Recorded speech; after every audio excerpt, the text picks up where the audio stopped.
One.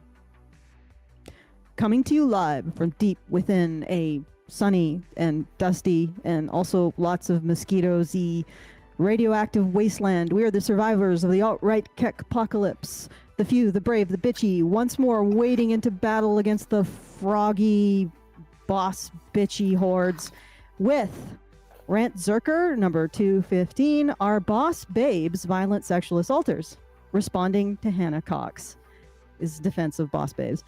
I am your host, Allison, and with me is the indomitable Brian, and she who must be obeyed, Karen. There you go. How's that for an intro? That works. Yeah, okay, good. Yeah, well, I mean, better. I agree. I must be obeyed. So You must be obeyed. and yeah, you didn't completely flub that intro. No, you did, it was pretty good. Well, Yeah, it's pretty good. All right, so yeah. before we begin, I just want to remind Nobody's everyone. gonna tune in now, though. Oh yeah, because they'll think we're imposters. I just want to remind everyone that we are doing our monthly fundraiser. We have about 745 left on the docket and about 4 hours to get it in. So please do help us out at feedthebadger.com/support. I guess I might have to do some arm twisting at the hour if nobody helps us out, because we're in the very final stretch of things. And yeah, we're down to the wire. So once again, help us out at feedthebadger.com/support to make sure that we can continue to bring you this content. And if at any point throughout the show you wish to send us a message and have us reply to it, please do so at feedthebadger.com/justthetip. That's feedthebadger.com/justthetip. We get the full beanies. We get the full beanies of what we get the full benefit of whatever you send, and you get the benefit the of full benefit. The benefit. The bountifit. The benefit. The bounty. Yeah. We get the full bounty of whatever you benefit. send. And you The get booted the judge. benefit of not sending your comments through YouTube's comment enhancement system. So once again, feedthebadger.com/support to support the show. Feedthebadger.com/justthetip to send us a comment at any time throughout the show or after the show. Send us those comments. We love to hear from you, especially when you are incredibly cryptic and we have to extend our brain cells to interpret what it is you're talking about. All right, so let's. So the way that I wanted to do this is we're going to listen to a bit of Hannah Cox defending Boss Babes. And then we're going to listen to a little bit of criticism of Boss Babes, by like really softball, gentle criticism from a guy who I would say is a little misguided in his approach, because Boss Babes don't deserve softball criticism. They deserve hardball criticism. Hardball. And that's what they're going to get today from this show. Some serious hardball. So Okay. we're going to look at that, and then we're going to look at the stats on violent sexual assault and attitudes towards the opposite sex among women. And then we'll end the show with, or not end, I shouldn't use the word sorry. We will proceed to look at more of what Hannah Cox has to say for herself. So, got it queued up, Brian? Yes, let me just put it on the screen. So here is Hannah Cox. Okay, so Let's I might begin. just play it. Just play. Okay, here we go. Have had it with these knuckle draggers coming for women merely because they have chosen to work or have had to work to support themselves. As always, for those of you living your life peacefully away from the online morons in the manosphere, I will define my terms. Now, the term boss babe was originally coined by women to celebrate their achievements and those of the women around them. Generally speaking, a boss babe is a woman who is an ambitious, independent leader and entrepreneur. She is strong-willed, confident, and knows how to get things done. A boss babe is a woman who isn't afraid to take the lead and be her own boss. She knows that her success is determined by her courage and determination, not by anyone else. Boss babes are go-getters, taking charge of their lives without waiting for someone else to give them permission or take the lead. Okay, could you stop for a second there? This is a very self-serving definition of boss babe, because Yeah, boss babes are awesome and great and lovable and kind and gorgeous, and they live forever, and they always get they're stunning, and they win awards, and they climb mountains, and they don't poop, they don't fart, you know, their hair is always great, their nails are professionally done, they're amazing, they're stunning, and they're brave. And so this is an incredibly self-serving and egotistical definition for boss babe. And I would argue that in a context of being ambitious, being hardworking is something that, for the most part, most women have been throughout human history. So boss babe actually refers to something different than just being wanting to be able to provide for your family, to support your family, and not just support your family financially, but also support them in terms of your efforts in the home. I mean, I think we make this arbitrary distinction between the home, supporting your family in the home, being ambitious in the home, and being ambitious outside the home. The idea is that throughout all of human history, women have been ambitious in service of the support of their families, right? That is not a boss babe. A boss babe, from what we've seen, and we could just judge them by their behavior, additionally is entitled, has no sense of service towards anyone, not their community, not their, often not even their job, not their friends and family, not their society. So they have no sense of service. They don't have any appreciation or respect for the vulnerabilities of the opposite sex. They haven't challenged the notion that men should be able to run faster than them. They've just forced men to run even faster than they ever have in the past, right? So men always have to stay a step ahead, and if they fail, they're in for even more contempt from the boss babe. So, and also, the boss babe embraces a caricatured version of masculinity that includes aggression, contempt, dominance, and this is a caricature. Nowhere in the world are these traits really that acceptable for men, unless you're talking about like a really war-torn country where everybody just needs a guard dog to survive. But for the most part, around the world, men are expected. Manhood has an element of generosity and sacrifice to it. So people who have studied how manhood is presented throughout the world have recognized that there is always an element of sacrifice and generosity. So the boss bitch embraces a caricature of manhood around aggression, selfishness, narcissism, dominance, and a lack of desire to serve anyone else, and rejects those elements of masculinity that have to do with nurturing, and nurturing in a masculine way, protecting, providing, sacrifice, and generosity. And they don't even recognize that that is an important part of masculinity or the male role. So I just wanted to point that out there, that boss bitch doesn't mean an ambitious woman or a driven woman or a hardworking woman. It means a particular attitude. And you can tell that from how the boss bitches act, what they expect, and what they think of men. And the other thing is that, from what I can tell, boss bitches have an incredibly, or boss babes, my apologies, boss babes have a very combative attitude towards their relationships with the opposite sex. And Hannah is going to be a prime example of that. Not our Hannah, this Hannah. I feel terrible, eh? Like, they even have to use the name Hannah. Ugh. I like the term girl boss fair. instead. It's just, yeah, it's not fair that Karen became the meme Karen, and Hannah has co-opted the real Article. Hannah. Yeah, the genuine article. Yeah. Okay, but anyway, let's listen to a bit more. All right, let me just. Karen, could you mute, because we're hearing a lot of background noise from you when you're not talking? Oh, sorry. That's okay. If those things trigger you or upset you, you have something deeply wrong with you. I have to just say that right out the gate. Because if anything, we need more people, especially more women, with this mentality. This is a very core of individualism, of self-reliance, of resiliency, of pulling yourself up by your bootstraps. These used to be core American values, and Wait a minute. So, I gotta say, so we live in this time. It is the year. Let me look at the calendar. Yeah, it is the year 2024. And women get a leg up in every step of their journey to career.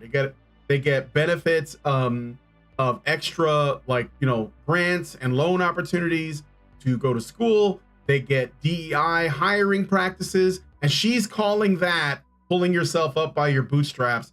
And then women, after they get all of that stuff, they still are like 35 and they get the baby rabies and they're like, I want to quit my job, but I got to find a man that matches or exceeds my own, you know, girl boss energy, and I can't find any, and this is men's fault.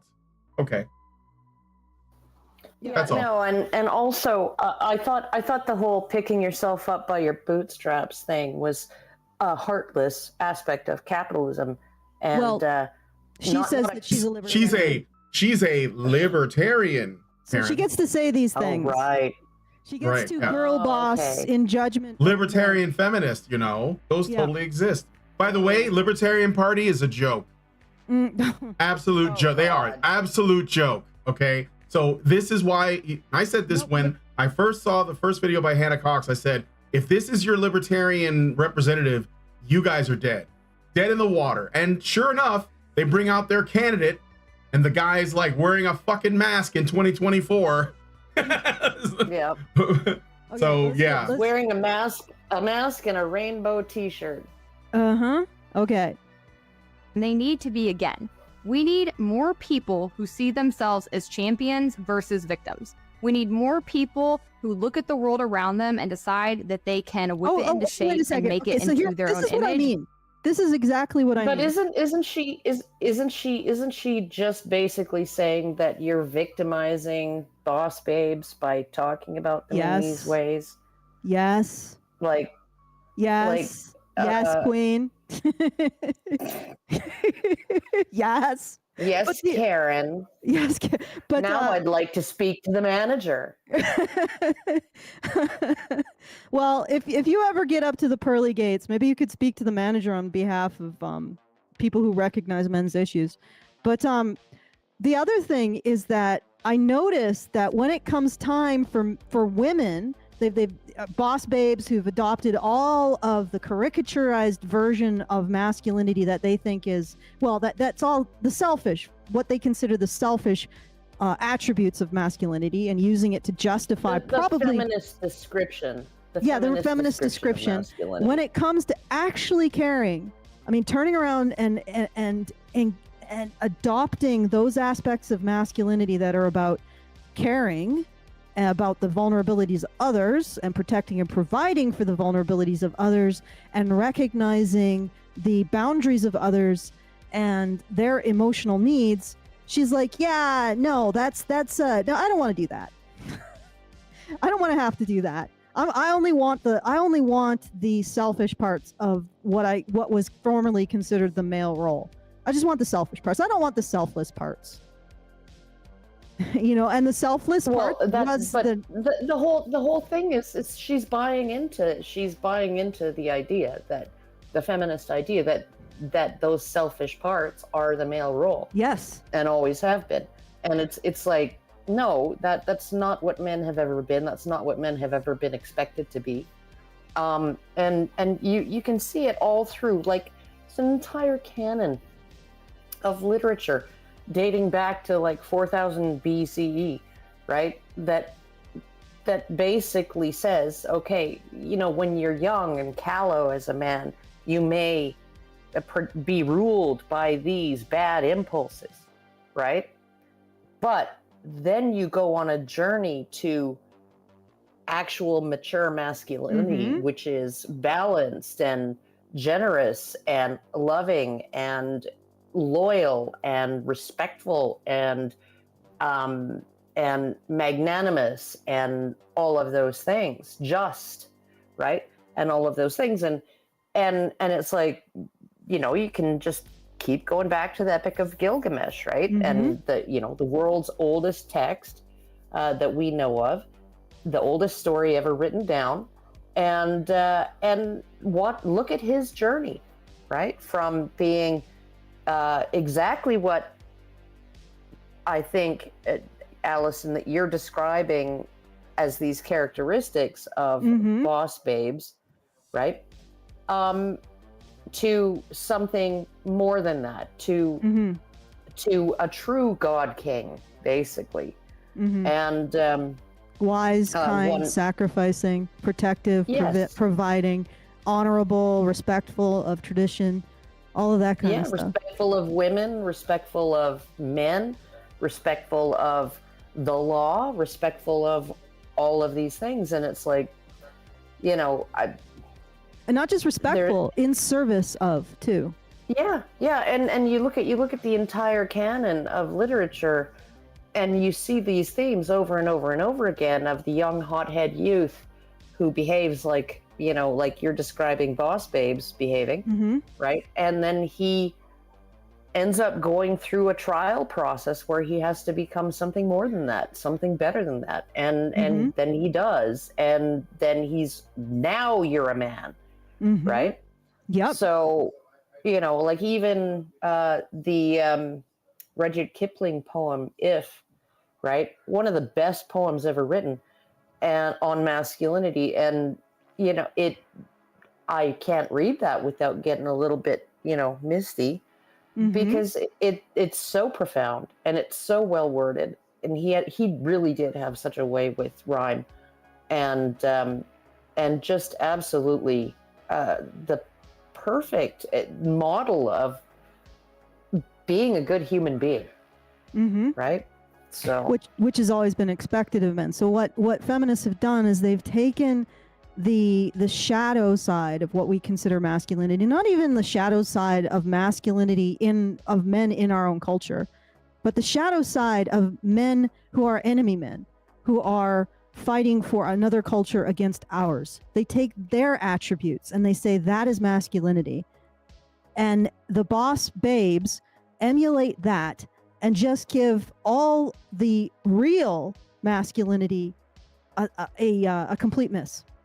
So all of the rapacious, all of the aggressive, all of the violent, all of the selfishness and the entitlement that we say, well, that we recognize that that it is possible for men to be, and then give them a lot of impetus not to be that, and to say that your identity is to overcome that and become better than that. And they embrace all of the negative and none of the positive, and none of the recognition that when you are strong, you have to serve the vulnerable. Otherwise, you're just a tyrant and an abuser. Okay, let's listen to a bit more of her. I gotta switch the scenes because we go from vertical to horizontal. Versus people who feel sorry for themselves or give up at the first sign of a problem. But as you might have guessed from this opening, the term has been co-opted by the manosphere and turned into a derogatory term meant to deride women who are, let's just be honest, out of their league from the people who sit around whining about women online all day. Let me play you one of their interpretations of this term. Look at the contempt when she says that. Just I know. The sheer amount of contempt. So much joy out of that. like, frankly, out of your league. Yeah. Like, I just Let's be real. I can read minds. She's an exact demonstration of that sense of contemptuous like, entitlement. She's like, let's be real, as if you had a chance with me. Right? That's what that is. That's like, that's really like, you know, when a woman gets gently hit on in a bar and she just like turns around and says, as if, loser. But it's right? like that's the tone. That is the cruelty. That is that shadow thing that we identify men and tell them that in order to be men they have to overcome. She is enjoying that sense of dominance and contempt towards somebody who's more vulnerable than she is. And it's sort of despicable. And I also want to point out that she frames things in a very combative way in terms of the relationship between the sexes. But let's keep going. And also, while Brian is bringing up the new, I also want to point out that this individual, this guy that you're going to listen to next, apparently one of the greatest offenders in her cosmology of I don't know, being angry at boss babes for whatever reason. So we're going to listen to this guy. He is the worst offender, I assume, because she puts him first. I can't hear you, Brian. I'm sorry, wrong button. He was the most fragilely masculine. Yes, he's the most fragilely masculine. The term boss babe has become popular in recent years, but it's often used to refer to women who are caught up in the hustle culture that encourages them to embrace hyper-masculine traits and compete with men rather than finding harmony with them. This can cause women to lose touch with their femininity as they become preoccupied with work and may prioritize their minds over their hearts. True femininity comes from a place of emotional depth and connection in the heart, Really? not just the pursuit of success and achievement. Okay, so this is it, guys. This is the horror. This is the horrible counter, or the horribleness of the argument against boss babes. And this guy is so softballing the issue.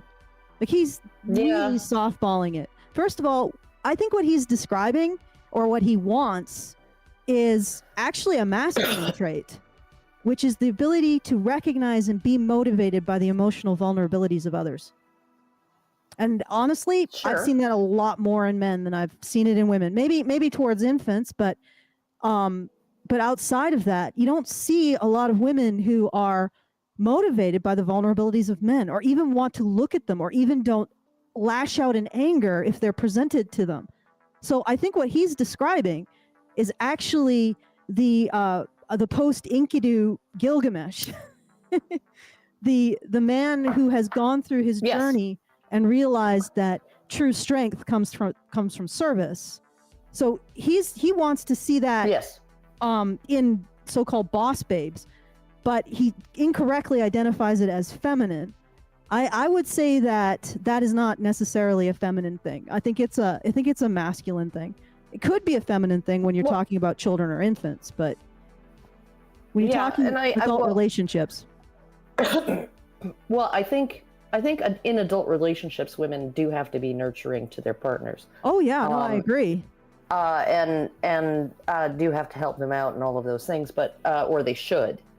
They should feel a sense of empathy and of needing to step into the breach when needed and all of those things, right? But you know, you look at, you know, him, he's like, okay, so women should be, you know, they should be coming from the heart and stuff like that. I think women actually, it's not so much their heart that is like, I think maybe their hearts are black, right? Like they could stand to use their heads a little bit more. Because they seem to be all heart, but it's a shriveled up little golem of a heart, right? Well, it's a heart that doesn't open itself to the experiences of men. Let's be honest. Or to you know, or to anyone, to their communities and things like that, right? I mean, like, and women used to be the, you know, like, deeply involved in their communities, and you know, like there was always a degree of cattiness there, right? You know, like of intra-sexual competition between women when they were organizing things in their communities, you know, block parties and barbecues and events and things like that, right? I mean, there's always been an element of that, of female rivalry there, but and competitiveness, but when you look at how they actually, you know, prior to the, you know, sexual liberation movement, women's liberation movement, that they formed a social fabric within their communities because they were actually quite at the center of the village, right? The men were out hunting, the men were out scouting, the men were out looking for the bad guys, right? The men were out, you know, out on the fringes of the village, doing stuff, and the women were in the center of the community with the children, having to figure out how to hold the fabric of that little society together, right? And doing that. And when you look at now that everybody's just an atomized individual going off and doing their own thing, and they all have their own standards that, you know, that they're not willing to settle for any less than, you know, their perfect partner and all of that. And the kinds of resentment that's going on between men and women these days in terms of, you know, you don't live up to my expectations, so fuck you. and most of that has been driven by women, frankly, right? Yep. By the ways women have changed and the scaling up of their demands. Mm-hmm. So. Yeah, I just find it remarkable that she thinks this is the worst of the worst. The worst, because I'm about to lay the worst. Boss bitches have no sense of service to their relationships, to their community, to anyone but themselves. They are Gilgamesh before Enkidu. They are modeling themselves off of the worst caricature of what we don't want in men, and we've never encouraged in men. Mm-hmm. And also, they have an aggressive, zero-sum game approach to relationships with the opposite sex. They have no sense of responsibility to men's vulnerabilities. They have absolute contempt, as you can just see, like Hannah's contempt for men who are lesser, which could easily be the person or the man who she's in a relationship with now, if he encounters any difficulty in his life. Okay, and boss bitches expect men to run faster than them, to be one step ahead of them at all times. So they haven't actually challenged the idea that men should be better than them, that they should be bringing something and they are the table. They haven't challenged that idea at all. They have not developed a sense of service or the sense that I'm going to earn in order to build a family, in order to allow someone else to stay at home and take care of the kids. Nothing of that. Yeah, no. You look at the stats and they found that, in households where the man is the primary or sole breadwinner, most financial decisions are shared 50-50, right? Particularly the big ones, right? Houses, cars, things like that, expensive TVs and things like that, right? But when the woman is the primary or sole breadwinner, she controls 80% of all of the spending decisions, right? And she's just not the reason why, and this was the misconception of feminists in the 1970s was that, well, if a woman can have a well-paying career, then she won't need to rely on a husband's money. She'll be willing to marry someone who maybe fulfills the role of homemaker, of house husband, of however you want to describe it. Right? Maybe they'll be willing to do that. No, they actually found that women's standards got even higher. So, if you're a waitress, you're much more likely to marry a plumber than if you're like a doctor, a female doctor, right? Who could afford to marry a plumber. Yep, exactly. So that's the problem with the boss babe. The boss babe brings an adversarial, aggressive, contemptuous attitude towards her relationships with men. And I guarantee the instant Hannah Cox's man fails to be at least 5 steps ahead of her, that contemptuous sneer is going to come out. And she'll probably be out the door. Because she doesn't have, she hasn't developed that in herself, that ability to see her strength in the service of others.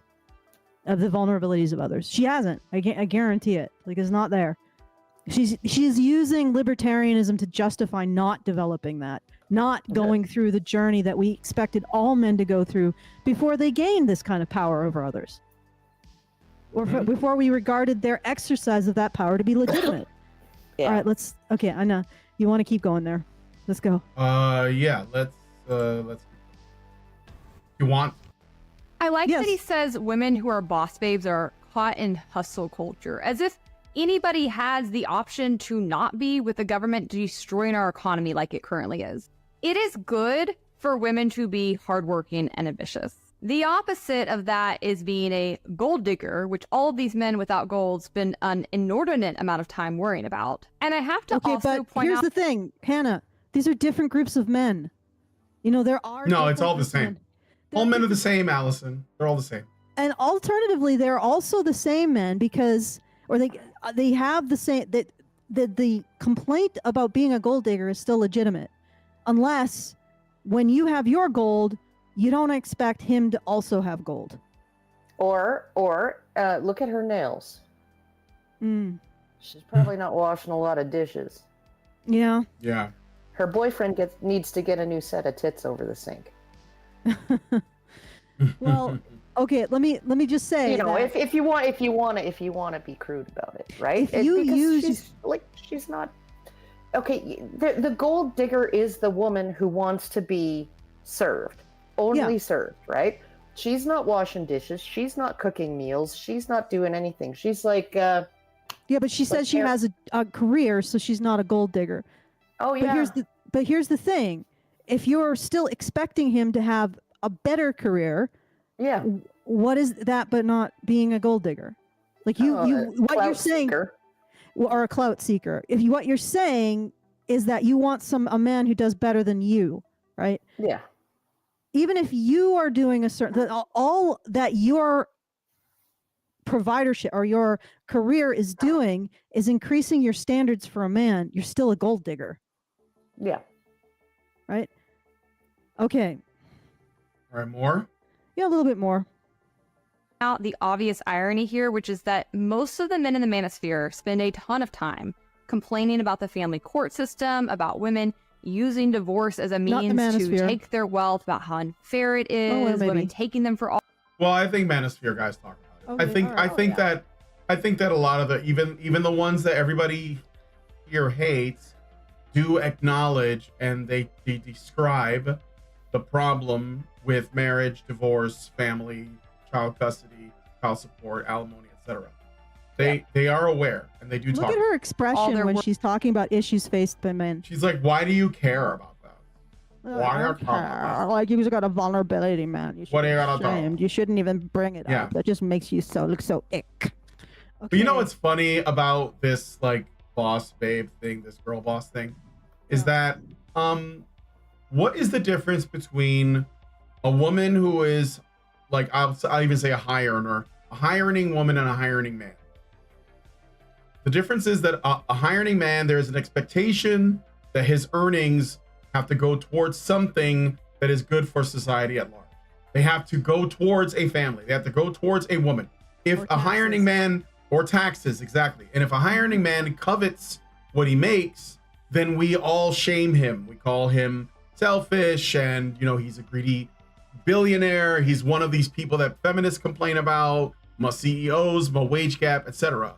Even if he's just a bachelor, there is some disdain for that. Why do you think a lot of these, you know, these guys in the manosphere that supposedly make a lot of money and they're high status and they attract a lot of women, why do you think that there's so much disdain towards them? Not just from women, but from other men.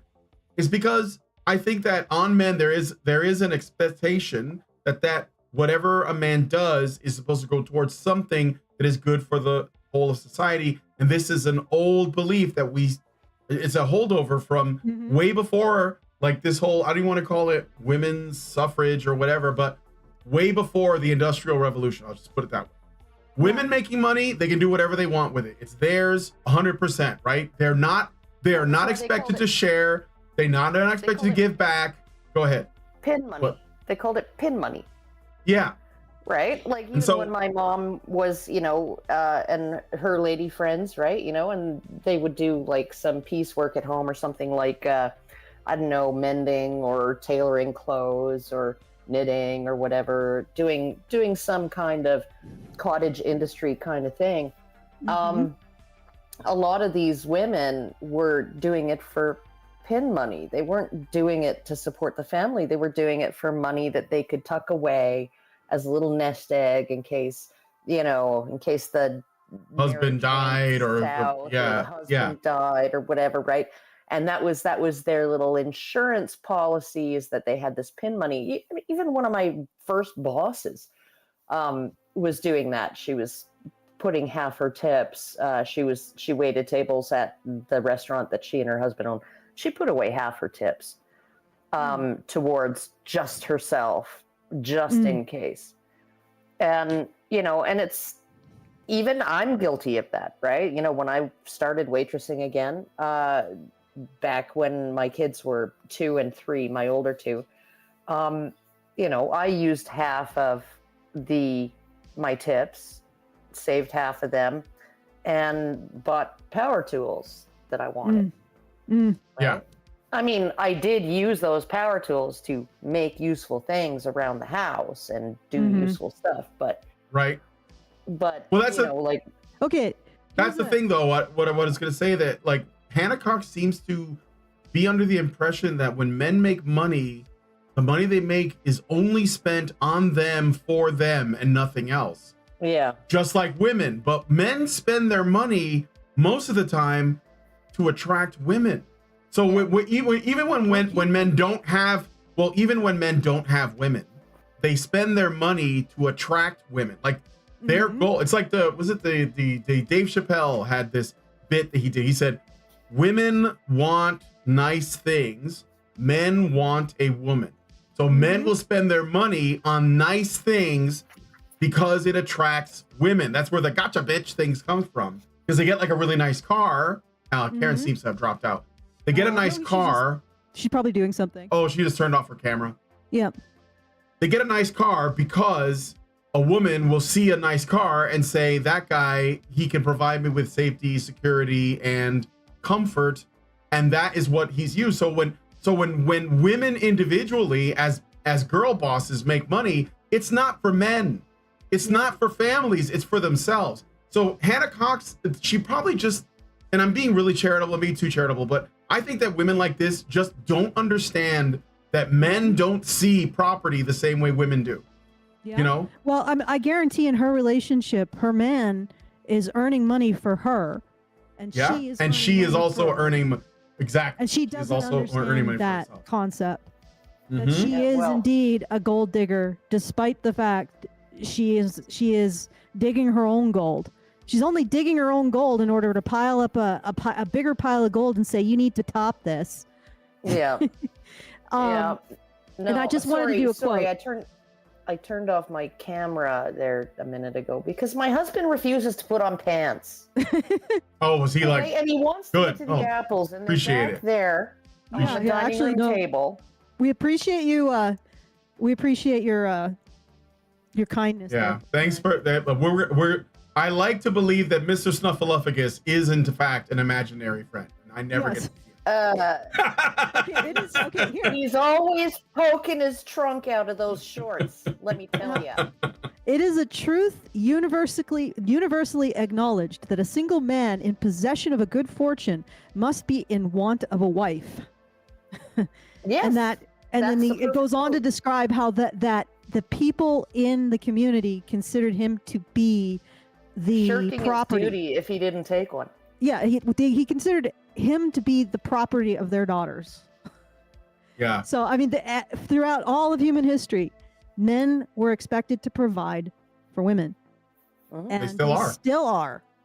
And boss babes, they just are like, yeah, we just want all the entitlements and the shadow side and the selfishness and all of that, the right to be selfish and cruel and aggressive and contemptuous, which men never had.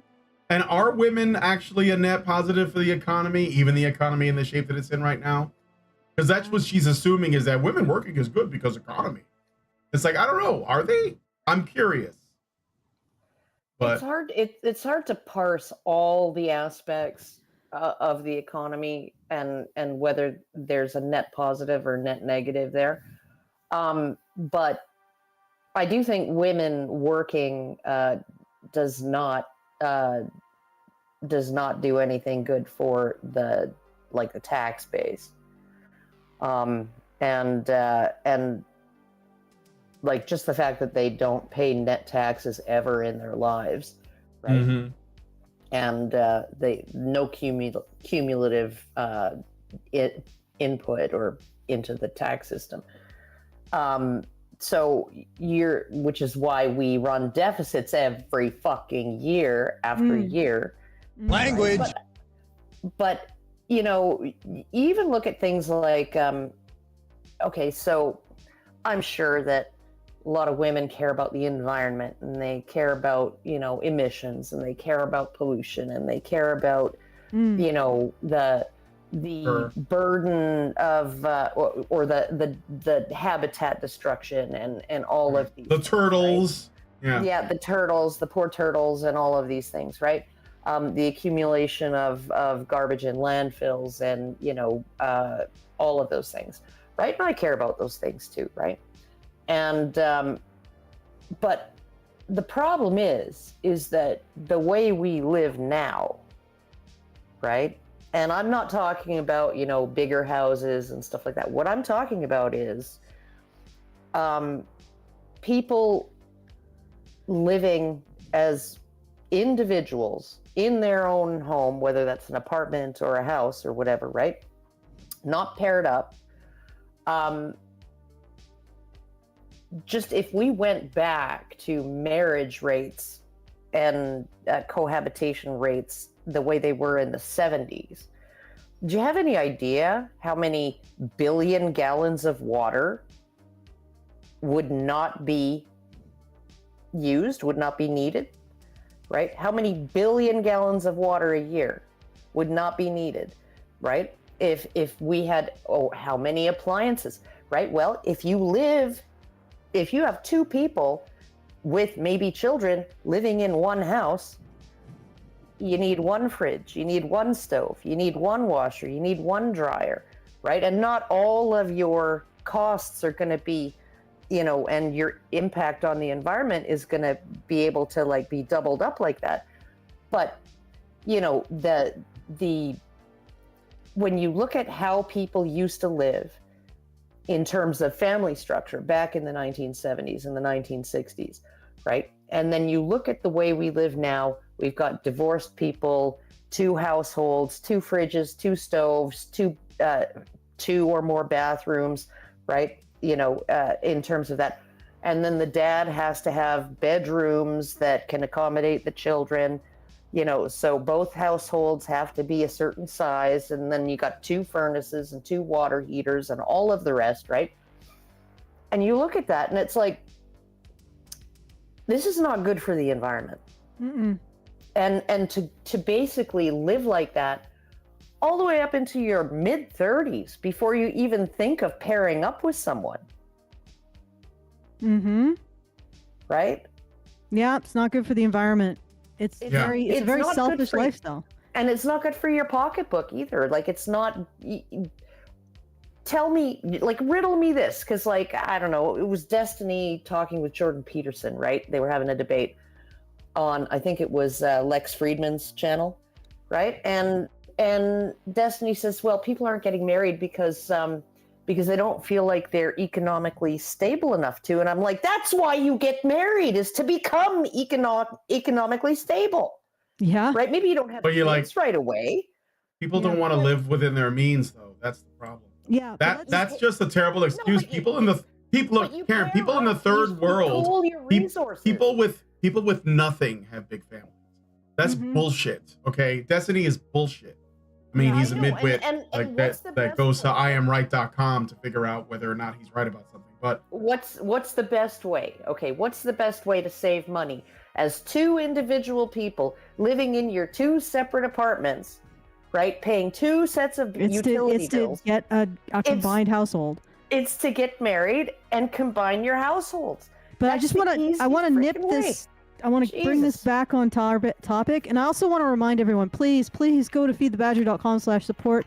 It's really sold out. Yeah, it's the last day, and we really need your help if we're going to continue to be able to do this work.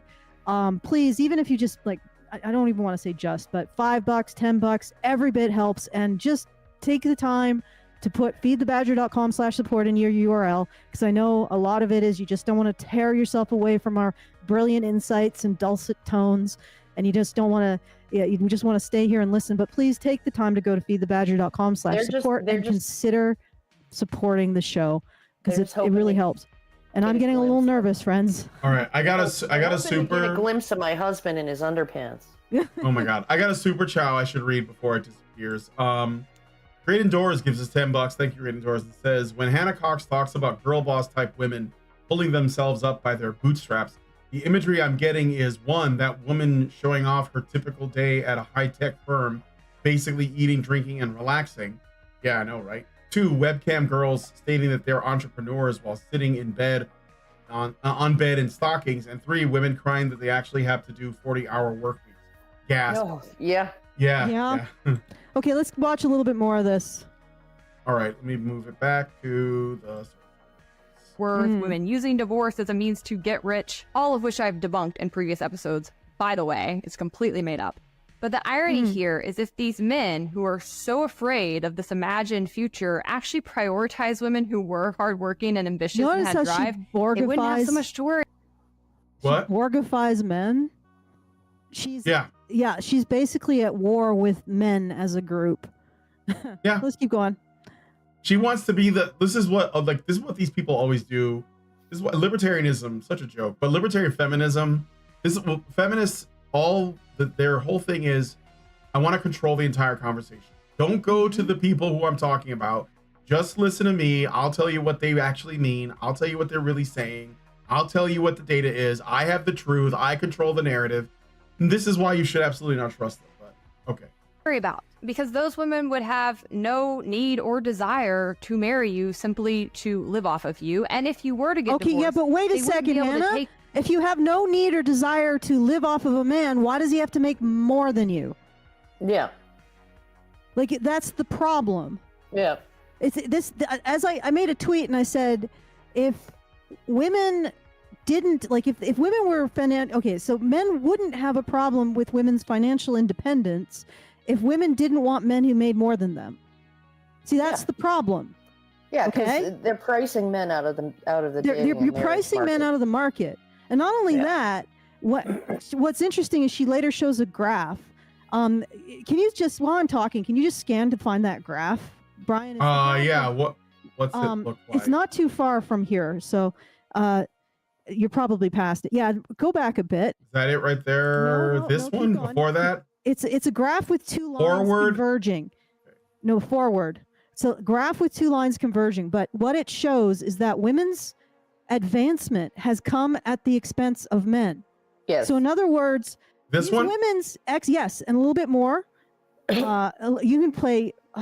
You can go back to that graph and then play a little bit, and then that'll be the right way. All right, let me switch. To so this you later. will earn see- as much or more than their husbands has roughly tripled over the past 50 years. So yeah, it's pretty clear that when it comes to this whole competition, women are winning right now, and that's just when it comes to work. Women also have that's much how more- you see it. Women as winning. Yeah. This is like a competition between men and women. And then the stats that she shows indicates that men's earning power has declined.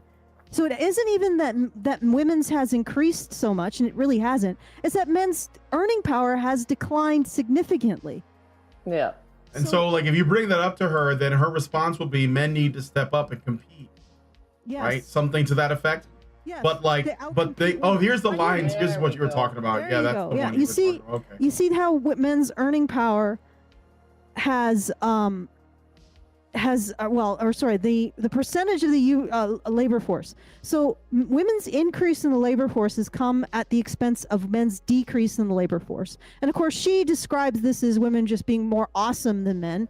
Not all of the female preference in scholarships and hiring and DEI initiatives. But this is the thing, like, it's come at the expense of men, which means you're simultaneously undermining men and expecting them to run faster. You're breaking them they're breaking their knees and saying, you got to run faster than me. Yeah. And it's like, and yes, that causes a lot of resentment among men. Because again, if you were really financially independent, you wouldn't care what he makes. You would not care. Anything he makes would be a bonus, or even the fact that he just comes and he wants to take care of you. You know, I don't know, maybe he's a nutritionist or a therapist or whatever. Maybe he has these skills and he just wants to take care of you. You can be his racehorse. You know, you can be his like nunchuck skills, bow hunting skills, hacker skills. Yeah, exactly. You want dudes with skills. Gosh. Gosh. But it's like, maybe he brings something else to the table. Maybe you're an A type and he's a B type who actually can get you to relax. Like, this is the thing. Like, she has one version of relationships, and all the boss bitches have one version of a relationship, and that is they're dominant. We're in competition, and We're you in better competition, win. and you better win. Yeah. Yeah, and you better win. And I'm going to do everything I can to prevent that. You know, and it's like that's such. Well, and the thing is too is that like Hannah attitude. Hannah seems to think that this is actually like a free enterprise area where women are not getting advantageous employment, and she thinks women are just out competing men. It's so retarded, because if it actually becomes a level playing field, men are going to destroy women. Like if they like lose all of their like little advantages, and they're still in a way disadvantaged, because you know these are like women within what's the age range. I mean, once they start like thinking about marriage and children, they're gonna drop out of the workforce. Then what? I'm saying like Hannah Cox is like such a midwit. Like this is such a weak take from this person. It's just like, I got him. It's like, no, you haven't done anything. You're literally like, you're basically telling women to wait until like way later in their life to have kids. You're creating idiocracy. Meanwhile, people who are poor are having lots of kids. Yeah. Mm-hmm. So, you know, and then somehow they managed to make it work. They managed to actually like house and feed and clothe and educate their children somehow. Mm-hmm. It's crazy. So, but honestly, like what my point is that she has this zero-sum game attitude towards relationships, and it's actually even more proud. Like I've studied Hannah Cox because someone keeps suggesting her. I brought her to your attention. I was the OG. But I've studied. She has this attitude towards relationships, and she presents this kind of ideal female attitude towards a relationship in which you remain detached. You don't invest in his opinion about your worth. And other aspects of it. And I was like, this is not the attitude you should have in a relationship. If you have this attitude in a relationship, you should get out of it, because you're not in a relationship. You're in a Cold War. Mm-hmm. You know, and that's like this woman has a very unhealthy attitude towards relationships that's quite combative.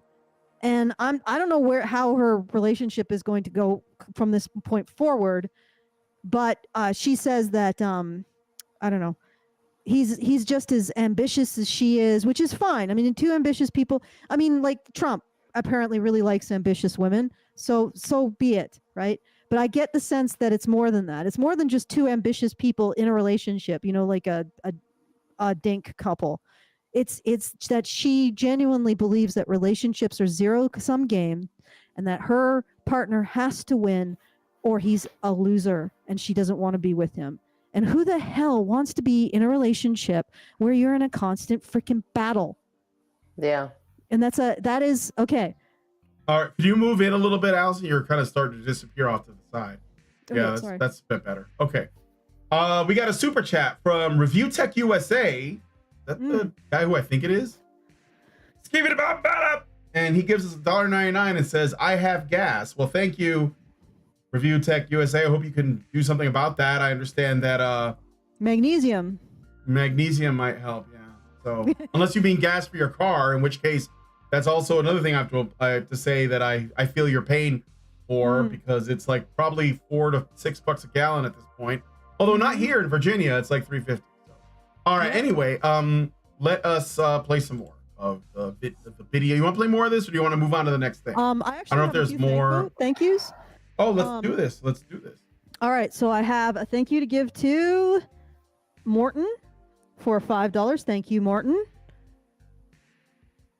Thank you for doing what I asked specifically. That was great. I appreciate it. Are you getting a sound there? What was the? Yeah, I'm getting one. What was the thank you for again? How much? Morton for $5. Oh, thank you, Morton. Thank you. Come again. And then male_HBR for $100. So thank you, male_HBR. So that's nice. Most impressive. Nice. Most impressive. So now we are at 640. So still a ways to go, guys. So if you are able to help, please go to feedthebadger.com/support and join our very generous supporters for making sure that we can continue to do this content and not make it so that Hannah Cox algorithm enhanced channels like Hannah Cox's are the only ones with a voice on this matter. Okay, so I went through this. She basically pontificates about how women are just totally like winning over men, and good lord, and then Dominating men in everything. And then at about 7, like then she gets into how she isn't actually defending herself because she's a boss bitch and she doesn't need defending. Who she's really doing this for is all of the weaker women, you know, who aren't boss bitches but just have to work because really it's about men being upset with women having jobs, which they've had throughout all of human history. And men have been quite happy in previous generations to enjoy the benefits of the dowries that they bring to the relationship. But now men don't like women having jobs. It's not the fact that now women, there is a certain subset of women with incredibly aggressive, confrontational, angry, and combative attitudes towards men and a contempt for men who simply earn less than them. You know, that's that. So it's because women have jobs, even though women have had jobs throughout all of human history, and men have paired up with women who've had jobs throughout all of human history, including jobs in the home, because the home was a job. You know, it is that, and it is not the actual attitude that you are in a constant competition with your partner, and your partner better be faster, that your male partner better be, 5 steps ahead of you at all times, because if he stumbles, he's going to get the full brunt of you calling him a loser and treating him with contempt and probably divorcing him. But you're not a gold digger. You're not just after that money. I mean, you're what you're really after is the fact that he has more status, where he increases your status. Yeah. Yeah. Okay. So I'm just pointing it out. Did you all notice my husband put on pants?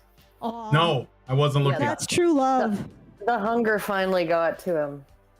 True love right there. He had to get to the apples. The hunger for pants? Oh, apples.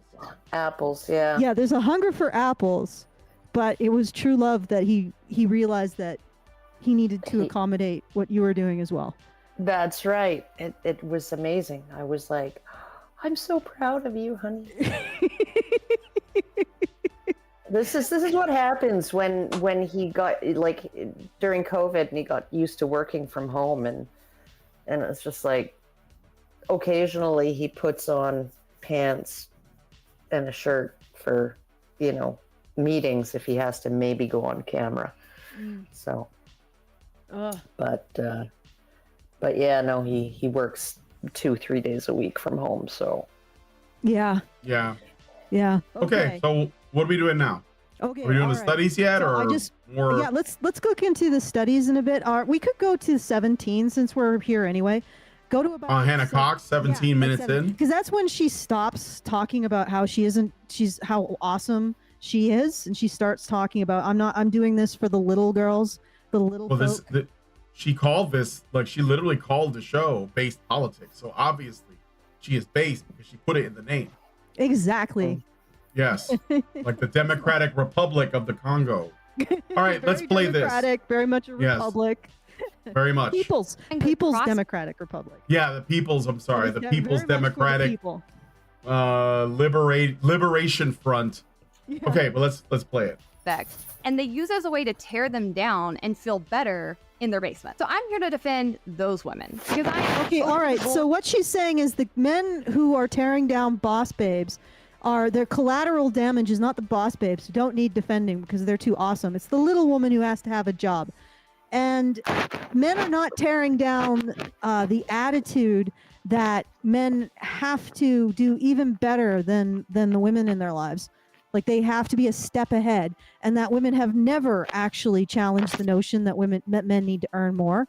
They've never embraced aspects of that kind of public-facing gender role that includes self-sacrifice and generosity. No, that's not what they're complaining about.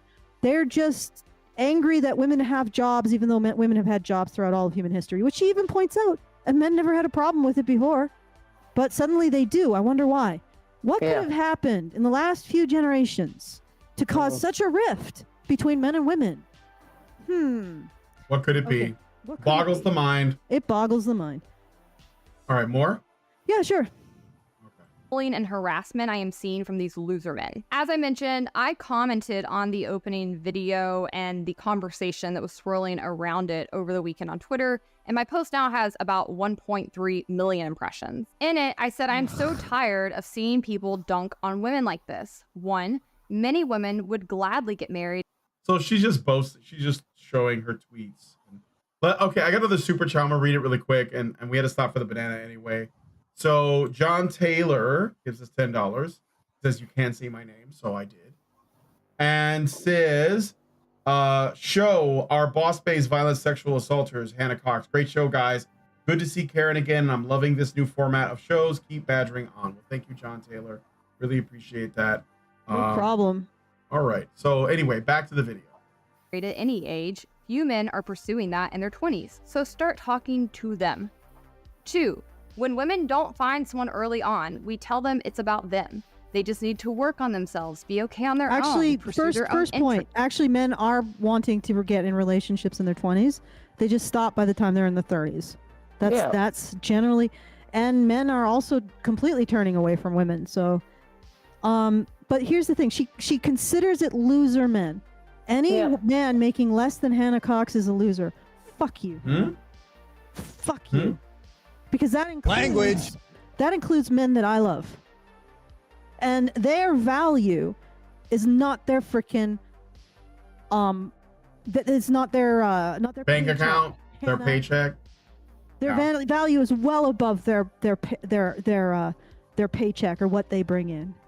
Right? Yeah. No, Allison, when she's a materialist, it's in line with her libertarianism. So you can't criticize it. She's just saying in a free market, like, men should out earn women anyway, but women should also be equal. So there you go. Yes. Stop complaining. She's girl bossing. Get out of the way. When they're girl bossing, get out of the way.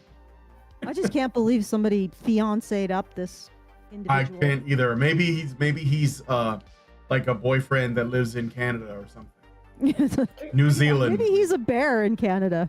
Yeah, maybe he's a bear. I'm pretty sure she chose the bear.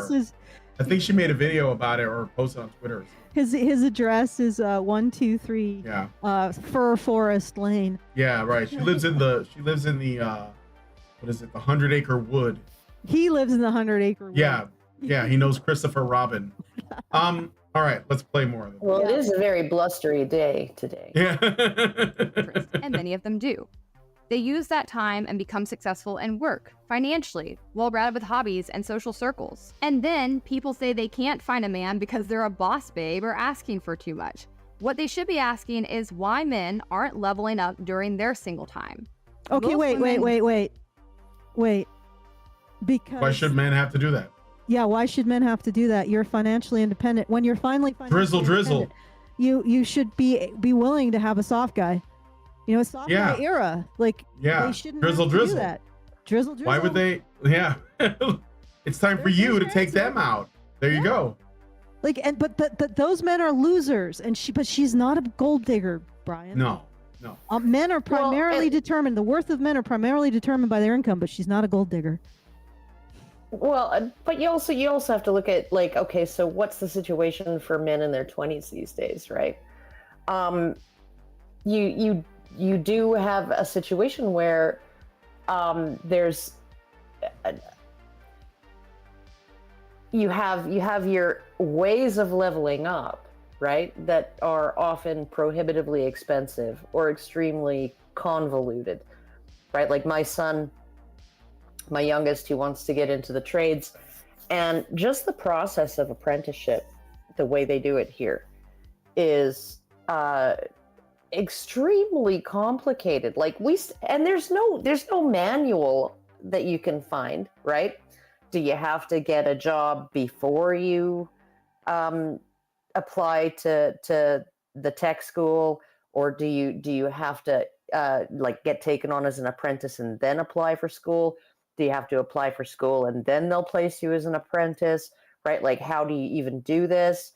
It's, and then on top of that, right, what do we have? We have big, huge initiatives complete with personalized counselors to get women into the trades. Yeah, so I mean, it's like, and she says, well, why can't we forgive women because they have to grind in order to deal with this economic situation? But you're not giving any lenience to men, none whatsoever. Level up, dudes. Yeah, men are not just dealing with the economy; they're also dealing with being on the wrong end of DEI initiatives, of selective scholarships and bursaries, and all kinds of, and also active discrimination in the education system. Like it's not just passive, because there is passive discrimination. There's also active discrimination. Feminist teachers, or maybe even just female teachers, actually mark male students lower. So there's all kinds of things, the same work for identical hurdles work that have been put in place for men, and you have asked for, and men are now lowering. Like, how does this? When do men win? Because if they cease to be as successful because they've successfully lifted women up, they're losers. And if they continue to be more successful, then they're oppressors. Like when can men win? Explain the win condition for men, Hannah Cox. Explain it. He can't. A man can't do right for doing wrong. Yeah.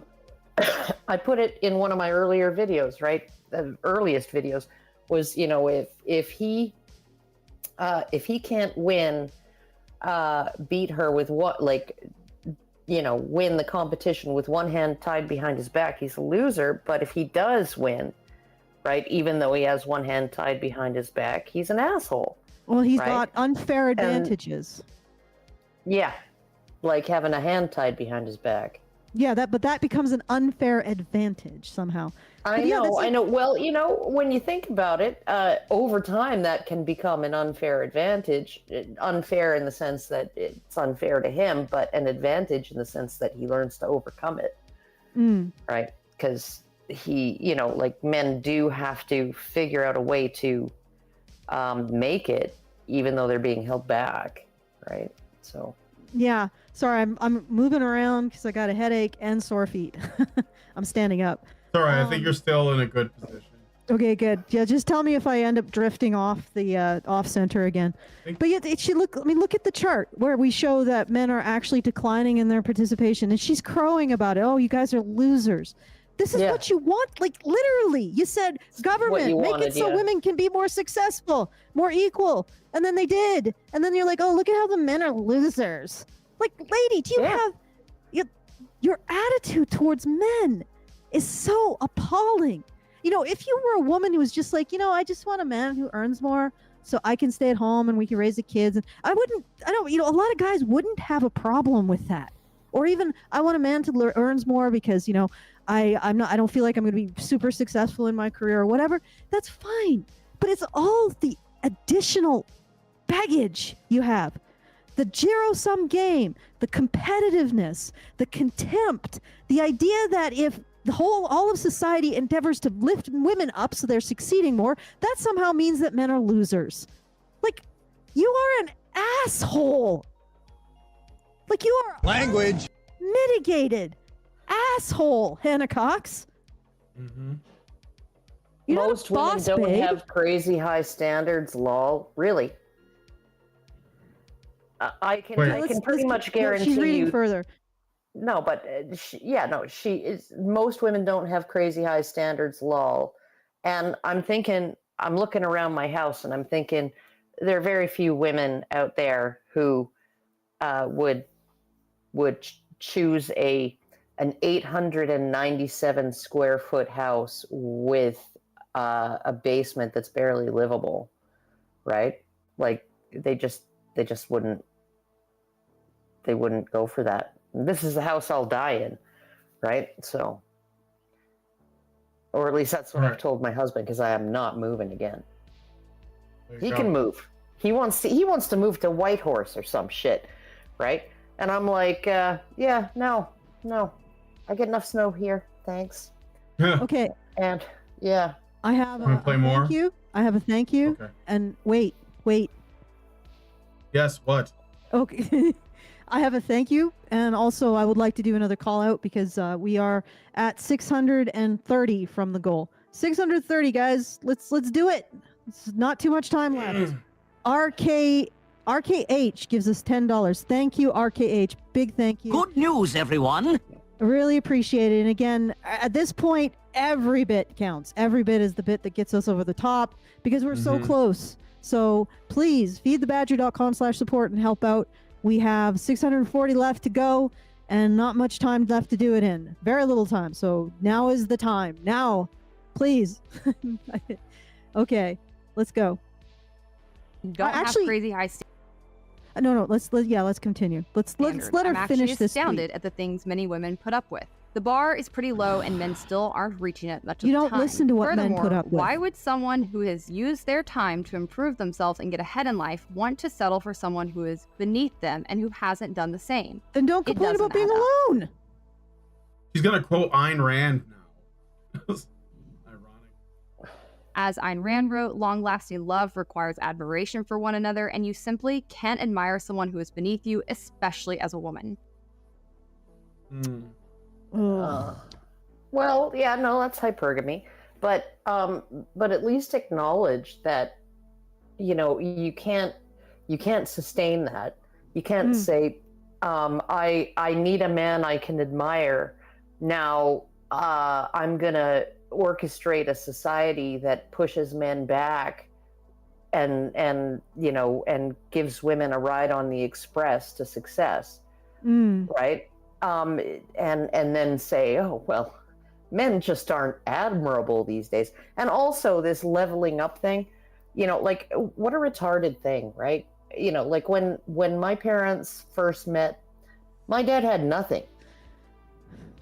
Like he had nothing. He didn't even have a proper job. Right? And he met her and then he leveled up. Yeah. So Well, that's not the way it works now. Yeah, I guess you got to have everything. Men except can't a wife actually. in order to get a wife. Yeah, everything except a wife in order to get a wife, and even then, you're not guaranteed any kind of. And also, even if you get a wife, you're not guaranteed that she's going to actually respect you when you have when you stumble or stay. Like it's just a terrible deal, and you have to deal with this. Someone who is beneath you. You simply can't admire someone who is beneath you. And why is a man beneath Hannah Cox? Because he's not earning enough. Well, and because she's being lifted up. Yeah. Okay, let's continue. Let's finish this tweet and then we'll go into the statistics.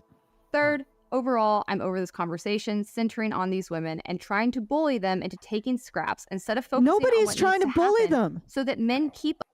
Men are just sharing their opinions, and that's considered bullying. Yeah, and they're complaining about being alone. Well, don't complain. Be happy that you're alone. You're not taking scraps.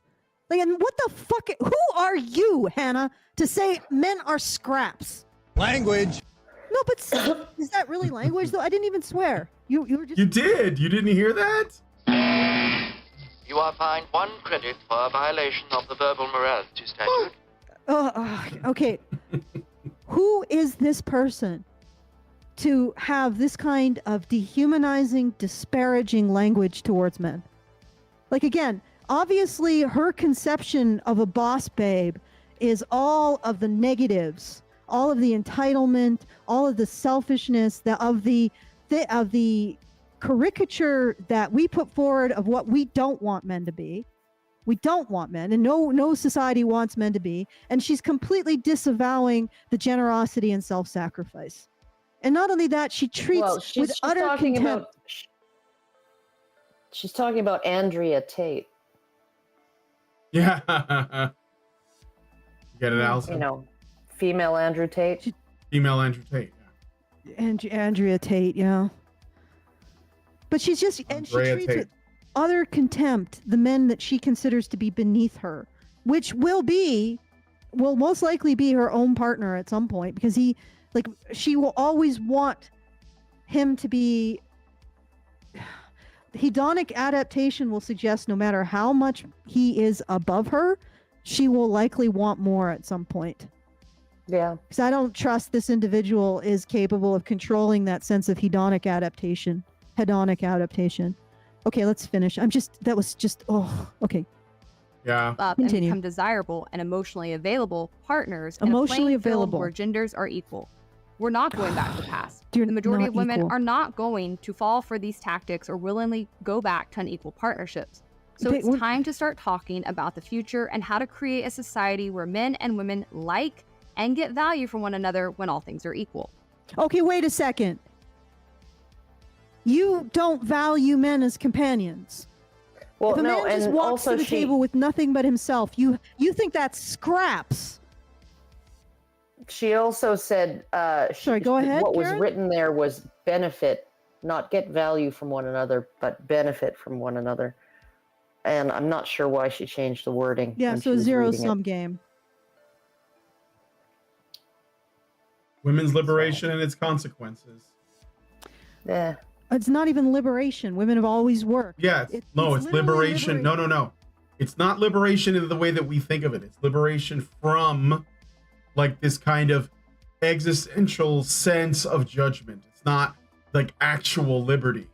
It's liberation in the communist sense. Liberation from reality, from standards, from meritocracy. Okay.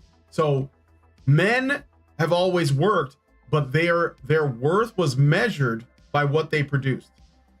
Women as homemakers and mothers, and by extension, people who were part of the community, raised children, educated them, etc., taught them skills, etc., that is not considered valuable by the women's liberation movement. It's liberation in the communist sense. It's not, it's like Herbert Marcuse's definition. Like if you ever read his essay on liberation, he is not talking about freedom. Okay. He's like, it's like when you ask a feminist, what is a right that men have that women don't have? And feminists say the right to walk out in the middle of the night without being molested. Afraid. Yeah, without being afraid. Exactly. So Hannah Cox is living in a world that she doesn't realize is not real for men. She thinks that when a woman makes money, when a woman has her ambitions, they are the way that she perceives those ambitions and the results of them are identical to men, but it just isn't true. When men pursue things, I already said this before, their only goal is to find a woman. That's why they're doing it. Their goal is to serve. You know how like Warren Farrell used to say like hero is like comes from the word Ciro, which means a slave. It is to serve. And I know that Farrell is trying to make the case that maybe men should be liberated from that, but I don't think they should. But I do think that women should become servants too. I think that we have to internalize this idea that you are not here to be happy. You are here to be useful. That is the purpose of being here. I don't think this to woman serve. knows what emotional She doesn't. availability No, is. she doesn't know what that is. She doesn't know what service is either. She is self-serving. This is like what the problem with Ayn Rand's philosophy was too. Her relationship It was like is mediated. Okay, it's mediated by perceiving her man to dominate others, and be a step ahead of her financially. Like this is, and again, I've seen I've studied other things. Her idea of a relationship is more like a mutual Cold War. It is not emotionally available. And then also she has such contempt for men. Such contempt. Like it just drips off of her. And I don't even care about her delusions about what men are doing in their relationships. Let's just bring it down to brass tacks. She has absolute contempt. Like if her partner came to her, no job, no material wealth, she would sneer at him. Ugh, you're scraps. You're useless. You're worthless. Go away. Get away. You're foul. I mean, does he realize that? You're trash. You're garbage. Slink off. Beneath me. That's her attitude. That's her attitude to her partner. If he didn't have all of this other stuff that he's bringing. Well, he could lose his job tomorrow, but from like a Me Too allegation or something. And then what is she gonna do? She'll side with the alligator. It doesn't even matter. She sides with the alligators. It doesn't even matter. I'm gonna use that. Even if he loses his job for no reason, just because he gets downsized, her contempt that she is expressing right now is her genuine feelings towards her man alone with nothing else. That's what she sees men as. contempt. Alligators in the chat, everybody. Put some Okay. alligators in the chat. And so she has this competitive, entitled, mercenary, contemptuous, and hateful attitude towards men, just as men. Okay, like again, if her partner lost his job tomorrow for no reason, like none, she would be like, "You're a sewer rat. Go back to get out of my sight." She would be treating him with the same contempt that she's treating with people she calls loser men, right? Well, no. She probably wouldn't. She'd probably give him the Chris Rock treatment, which is, oh, don't worry, honey, we'll get rid of some things, right? But the clock's ticking, right? The clock's ticking, and when it hits the alarm, right? When the alarm goes off, the thing that she's getting rid of is you, right? Because men can't go back sexually, right? But she's so honestly, and women can't go back in terms of lifestyle. Okay, she is honestly so open with her contempt towards men. I don't even think she'd bother to fake it and give him a clock tick, or give him like a you have a bit of time. She'd give him enough chance to try and get something else, I'm sure, because finding a man who lives up to the standards that I'm sure she has is probably not that easy. So she would probably give him a few months to get something else, hopefully something better, right? But she certainly wouldn't put up with 9 months of him filling out applications and not even getting a. And the other thing is that, what does she think emotional vulnerability is? Like, emotional vulnerability is all that parts of the man that you treat with contempt. Like that, his fear of losing, his fear of not living up to whatever standard you expect of him. His fear of growing old, his fear of losing his job, his fear of maybe losing his kids. All of the things that make you regard men with contempt are the things that comprise a good portion of your man's emotional nature, which he probably completely suppresses in order to be whatever it is you want from him. Well, but anyway, he certainly doesn't express them. And, that's just self-preservation on the part of a man. You definitely don't want to disclose to your partner, your female partner, that you're scared that she's going to leave and take the kids. Because the moment that you do that, you're, number one, revealing a vulnerability, which, given a woman of this type, that would make her think twice about being with you. And it's also letting her know what she can do to you. And also, it's basically like saying, here's my my most vulnerable spot. Please don't touch it. Yeah, but here's the other thing. What does this woman really offer? Like, do men want a relationship with somebody like this? I don't know. I don't know what she's like in person, so. Well, okay, with what the person that she is presenting to the public. And she is saying, well, men should lower their standards. So they should be okay with getting in relationships with women like yourself who value them based on the status that they can get from them and the money, and they have absolute contempt for any aspect of them that is vulnerable. Like, is that it? Is that all she's got a good bukkake face. Okay. Well, but she's constructed a face that is attractive. So not a fan. I don't know about that. Instead of working looks kind of like one of those. She looks kind of like one of those Easter Island heads to me. The whole point of the bukkake face is that she'd have to completely redo her makeup. Okay. That's what makes it point pleasurable for a man. She chose to emphasize her physical attractiveness, and she says, "Oh, we become better. Like we're working on ourselves." Well, work on that contempt, lady. Like, why don't you work on that? Look, like, why don't you develop more loving kindness towards men? But no, that's not the kind of work that you want to do. Why don't you curb your actual like standards that don't relate to actual companionship, like a man who is a decent person? Am I correct in recalling that you said she used the bear man analogy? No, I think she did on Twitter. She talked about it and sided with the bear. Like, but don't hold me to that. I just think I saw it because I'm following a few feminists on Twitter just to see what kind of dumb, retarded shit they say, and she's one of them, as well as that one who's obviously like who's an admitted paid asset by the Biden administration and Planned Parenthood to go on and debate with people. So yeah, her name is, I forget. She's got like a funny name, but she's like an Indian. I think she's Indian. But anyway, so I got a super chat I should read out really quick before it disappears.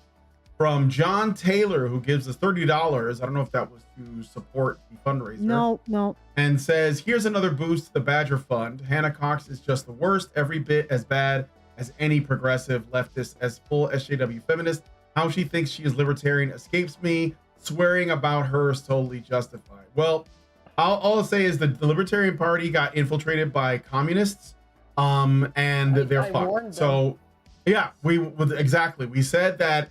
And it's not just women, but like because the thing is that libertarians made the mistake of thinking that they're floating above everything else. And so when a communist comes over and says, well, I'm a kind of libertarian, then they're just like, okay. And then now you're fucked. So yeah, they get what you get what you deserve. Stop acting like you're better than everybody. Just decide what your principles are and understand that libertarianism cannot function without some kind of moral framework. You have to get your morality from somewhere. I don't care if it's rationality. I don't care if it's Christianity, but it's got to be from somewhere. And you got to stop pretending like everything's a fucking free for all. Anyway. Okay. All right. So what I notice is that these women supposedly work on themselves, but they never work on their expectations for men and look at, well, maybe it's not fair that I don't regard men to be good companions or worthy companions in and of themselves. Like a man just comes to the table, nothing else, and you value him as a companion, right? Work on that. That would really be working on something for the benefit of men, because everything that you state you're working on is not for the benefit of anybody but yourself. It's like a man saying, yeah, I've been working on myself. I've been polishing my Lamborghini. Yeah. Bugatti. I think we all drive Bugattis now. Bugatti. Upper I've been polishing my Bugatti. Bugatti. I've been working on myself. I've been playing games. Everything you say is you working on yourself, Hannah Cox, has nothing to do with benefiting men. It has everything to do with benefiting yourself. Because if you were working on yourself in the context of becoming more desirable to men, which is really not necessary, that's not what women need to do. They don't need to become more desirable. They need to resolve this problem that they have with regarding men as not being worthy companions and treating them like trash. Treating them like, I mean, let me put it this way. What would you think of a female friend who expected you to pay for every meal that you had out together and to pay for your ticket and to pay for your way? And what would you think of that female friend who expected you to pay and then said, well, you see, my time is valuable and I am the table, and you, Hannah Cox, you have to show me that you're worth my time by paying for it. Drizzle. What would you think of a female friend like that? You would say that she's an abuser, and this is the attitude you have towards men. Okay, I'm missing something. What's this drizzle? Oh boy, they're in the soft guy era. It's men saying that it's time for women to pay for them.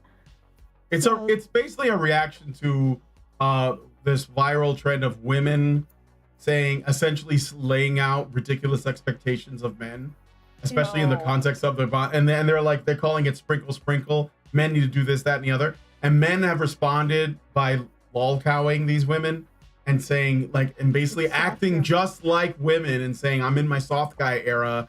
And these are all the things I expect. It's time for you to pay my way. It's time for you to pick me up. It's time for you to take me on trips. And then they end it with drizzle. And of course, women are pissed off about it because, they want to have their cake and eat it too, like always. Yeah. I just remember, I don't know if I told you about this before or if I even sent it to you or something, but there was this woman, and you know, she was decent looking and everything, but she's going on a date, and she didn't invite the guy up to wait for her to get ready. Didn't invite him up to wait in the apartment. So he's sitting in the lobby of her apartment building, sitting there, right, waiting for an hour. And he'd reserved a table at a really nice place, and they missed their reservation. I think I remember that. Yeah, and then she gets in the car, and they pull up to the Cheesecake Factory, and she's filming this. She's live streaming it, and she's like, "I'm not going to the Cheesecake. I'm not going to be seen in the Cheesecake Factory. I didn't get all dolled up like this to go to no Cheesecake Factory. What the fuck, right?" And then he's like, "You made me wait for like an hour. We missed our reservation, so we're going to the Cheesecake Factory." And she like flips out. And then she just starts demanding that they talk about it. He's like, "Okay, I'll drive you home." And then she, all of a sudden, she starts to like get upset because, you know, oh no, he's going to drive her home. Yeah. Right. And called her bluff. He called her bluff. Yeah, and he starts crying and everything, and you could tell these are real tears because you could tell she was trying not to cry. Well, she's trying to boss babe, right? She's like, yeah, you can't take me to Cheesecake Cafe. Make an immediate reservation in a $70 steakhouse. Take me to Dorsia or else. Yeah, and I guess like, the Dorsia reference.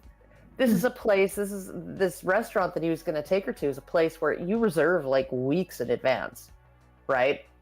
And like, there's no last minute reservation that you can make, and so yeah, and then she's crying and everything, and she turns it off, and I'm sitting there and I'm thinking, I wouldn't have even offered her a ride home. Yeah, just kick her out. But that's because you're a woman. Boot her out of the car, like. And the thing is that, see ya. But this is what women, maybe this is what women need to realize.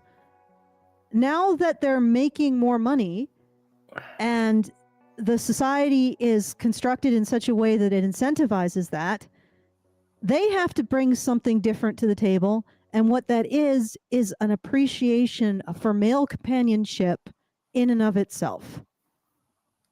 And real self-development to prepare yourself for a relationship for a woman would be to start to resolve that idea that a man always has to be a step ahead of you, and actually start valuing men for their companionship. And I think that's possible. I don't know. I have a man. I also have a Borat. Hi, Borat. But Borat's a little doggy man. Like, Borat's a better companion. No, isn't Borat female? No, Borat's a man. Borat's a male. Okay. No, and he's got a set of plums. Allison, we've been, right. I don't know how much more time Karen has, but we're going to do the studies, but you get to them soon. Yes. This bad boy is crazy. Okay. Let's start to, let's get to, let's get to this. Let's get to the studies. I got a super chow I should read out really quick. But Sorry. It's quite a long one.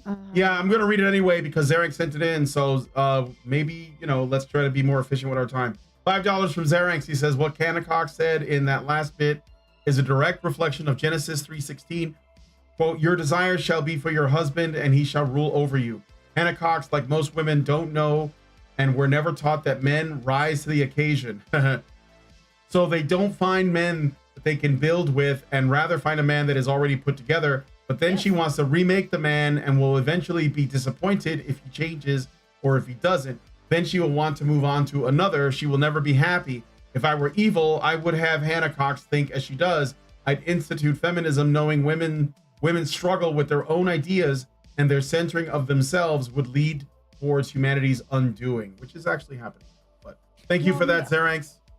The way that she approaches thinking about men, she's never going to realize or really have a strong conception of the sacrifices her partner is making to stay one step ahead of her.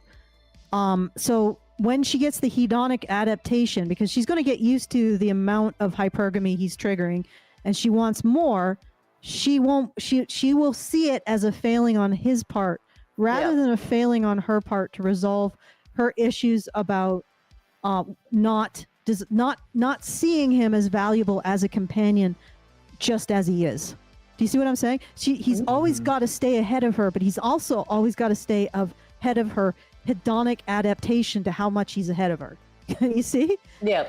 So it's going to start out, oh, he can be 1 step ahead of her, then 2 steps, and then she gets adapted to that, then it's 5 steps, and then it has to be 10 steps, and it's because she does not see herself in any kind of service in a relationship. So she doesn't really deserve one, but let's see how long it lasts. Maybe you're right, Karen. Maybe this is just a presentation. Maybe she's just presenting this particular persona in order to make money. I can tell you, I can't get her background, her backdrop is so freaking bland. It's like she took it out of an IKEA catalog, or not even like a HomeSense catalog. So I can't what's with the skull? Well, I think that's a sort of. What is it with you people and skulls? Yeah. Okay, let's get to the studies, because I think all right, where do you want me to start? Which one do you want me to bring up first? That she has a very adversarial relationship to men. Yeah. So which is the first one I'm putting up? The first one I'm putting up. Okay, so we're in. You have the live show chat ready? I mean, I opened these up in tabs. Okay. So I'll show the tab that I'm looking at. Generation by gender differences and use of sexual aggression. So this one.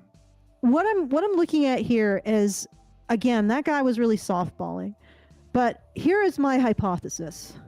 What if a lot of the very negative reaction to so-called boss babes is because of the hostility that they have towards men, and as a result of that hostility, the potential of expressing sexual aggression towards men? And I mean. So it's like a chicken or egg thing. You're saying it starts with the girl boss. Yeah. Attitude. That exists because. Okay. Yeah. Okay. So let's see. Well, we could go to gender equality and gender hostility among university students, a multinational analysis. Incidentally, this is one of the authors is Leila B. Dutton, who I suspect is some relation to Don Dutton. You know who Don Dutton is, right, Karen? I was the one who roped him into that conference. Yeah. Yeah. Well, I mean, sorry, it's been a while. But I'm hoping that she has some relation to him, like maybe a daughter, and that she's carrying on his research. Leila B. Dutton. Yes. Oh, University of New Hampshire. Yeah. Maybe not. Okay. All right. So I'm gonna quote from a section. Now, this section is in the live show. I don't know where exactly it is in the document. Yeah, that's why I put it in the live show. Well, I see it. I mean, is it an image? Is that what it is? No, Hold it's on. not an image. It's just a section in the document. Okay. Yeah, I mean, I can look at it. Like, generation by gender differences. No, gender equality and gender hostility. I have the section here. So you want me to just read that? Because I can't display this. Okay. You know what I'm saying? Go down to the end of the document. Go down to the end of the document before the citations. It's going to be a while. It's like a fairly large document. Okay, go up because those are citations. There we go. Those are the paragraphs. Those are the relevant paragraphs. Go down a bit. Oh, so the 7.2% of females and 5%. Yeah, so the 7.2% of females and 5% of the males who agreed with 4 or 5 of the 5 gender hostility items may be students who are more likely to sexually and physically aggress against dating partners and others. These extremely hostile cases are those most in need of help. However, the public health principle that removing a risk factor with a small effect size, but which is broadly prevalent, low-level gender hostility, can have a larger effect on the health of a population than removing a risk factor which has more damaging effects on individuals, but occurs relatively rarely, such as more extreme gender hostility. Okay, so what they're saying is that they think that actually confronting people with, I mean, there's more women than men with an extremely hostile view of the opposite sex, but actually dealing with those people. Yeah, get to the gender hostility, like what they were determining gender hostility was. But dealing with those people, so the most acute cases would be a way of reducing the amount of sexual violence in specifically college campuses because that's the population they're studying. So there is But they actually did say though that going after the low level cases could actually be more beneficial overall. No, that's what feminists say, because that grants a greater amount of control over the social, like clout over the social landscape. So even though what they're saying is that they think that going after the extreme cases would probably reduce the rate of rape, but feminists, the general, and this is pretty coded, want to go after the moderate cases because it gives them the right to do like these awareness campaigns. It takes the issue from a therapeutic situation. So for example, if you're dealing with extremely extreme cases of gender hostility, and again, there are more women who express gender hostility than men. If you're dealing with extreme cases of gender hostility, that takes it into like a therapeutic scenario. But if you're dealing with just gender annoyance, then you can say, well, give us money for these campaigns that will just poster everywhere and give us seminars and also we'll just control the discourse and we'll determine who gets to speak and we'll get to inject our materials into games and gamer culture and all this other shit. So one gives them more power over the culture, and the other is an actual intervention that these individuals who did this survey would actually suggest might reduce the rate of sexual violation. But the overall point that I'm making is there's this connection between hostility towards the opposite sex that they're seeing and actual sexual aggression. I don't know if it's proven for men, but I mean, we could look at what the gender hostility I don't have that up, so I can't tell you the exact location of that. So, I mean, this is a little bit more difficult to go through because yeah, I know. So is it a different, is it one of the other papers? No, is it not, or is it in this document? We can go to the last PDF.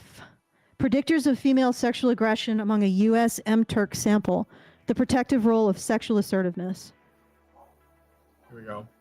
Share this one. Okay. All right, so I wanted to point out that this has a literature review which indicates that gender hostility among women does predict their sexual aggression, but this particular study didn't actually look at that very closely. So if we go down to, let's see. If we go down to... Is it this page? There's like 21 pages in this document. My PDF. Women reporting perpetration of sexual aggression. Yes. U.S. and Canada studies. Okay. Yeah, let's look at that because all right. I mean, I have a number of other studies that are just supportive of this particular finding. Here, let me start reading here. All right. Women reporting perpetration of sexual aggression. U.S. and Canada studies. We reviewed 20 studies conducted in the United States and Canada between 1980 and 2015 that asked both women and men of dating age, usually college students, to report perpetration rates. Because every study used different measures and methods, the rates were highly variable. Female sexual assault rates ranged from less than 10% in some studies to 20% to 30%, to as high as 50%. Averaging over all the studies, the FSA rate was approximately 16%. Most of the sexually aggressive acts reported by women and men in these studies involved emotional coercion, arousal, or intoxication tactics, and not physical force.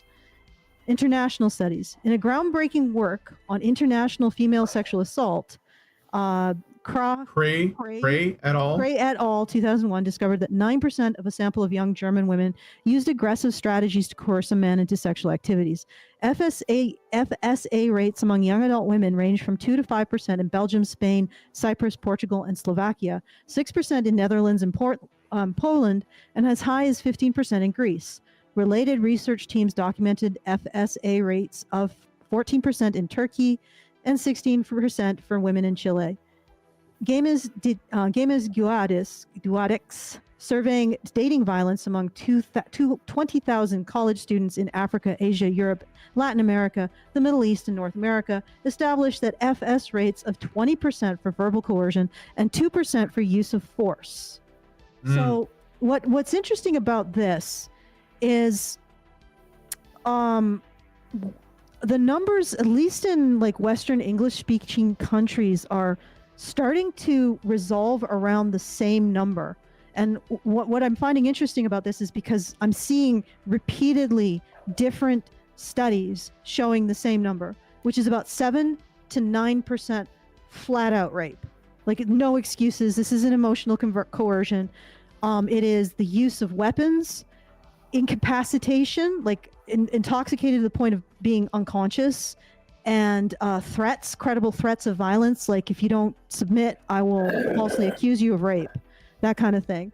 So we're looking at like a perpetration rate of rape of women in like the young cohorts of women of between 7 and 9%. And it's like, there's so many studies now that are showing around that number. It seems like that is actually what's happening. So predictors of FSA. These studies discussed above are important because they signal to society that some women around the globe, by their own self-reports, are engaging in sexual aggression.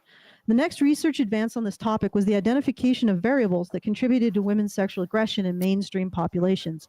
What follows is a review of key predictors of FSA discovered in anonymous surveys of female college students and community members residing in the United States, Canada, and other countries. In these studies, female participants who are almost exclusively heterosexual were defined as sexually aggressive if they reported ever engaging in at least one act of sexual aggression, ranging from verbal pressure to physical force. And again, this is like, even if you want to just give women a pass for verbal pressure, like a significant portion of women are engaging in flat out use of weapons to get sex. There's no excuse for that. Aggressive environment and physical and sexual abuse. So in some cases, women are engaging in sexual abuse because they were sexually abused, which, you know, that's true about men as well. Yeah. So that makes a lot of sense. Adversarial sex role and rape myth beliefs. So now we're getting into the boss babe area. Oh, my boss babe era. Yeah. This is actually like it's not women having jobs that we're complaining about. It's actually the belief, the constellation of beliefs that come with being a supposed boss babe. And incidentally, there's a recent study from either the US or Canada, I think it was the US, that found that millennial women are the most sexually violent group of people in, I think, the US and Canada.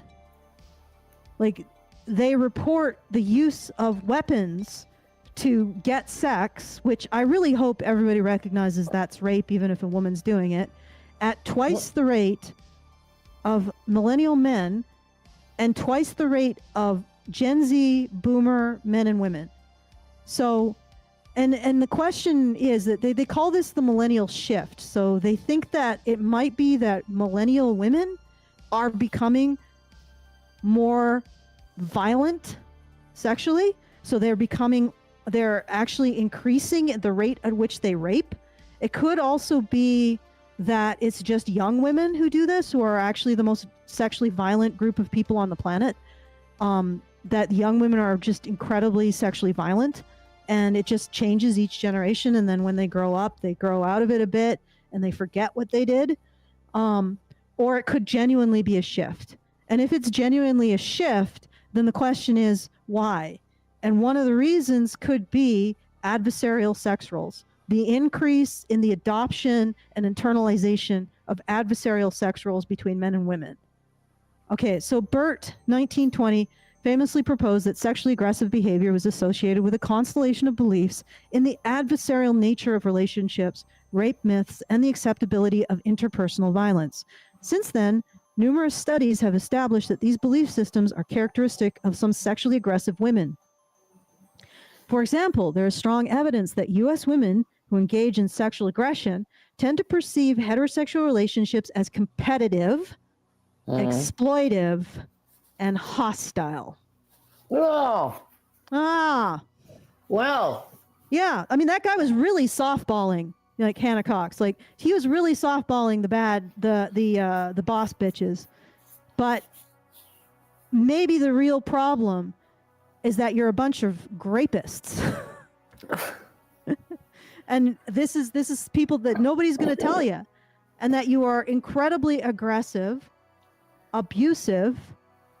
You see your relationships in the most crass and materialistic terms and objectifying terms, and you're just really horrible people, and that's why you don't have a man, because maybe you're raping them, maybe you are a sexual monster, or maybe men just don't want to be around you or be with someone like that, and therefore the only way you can get sex is to force it out of them.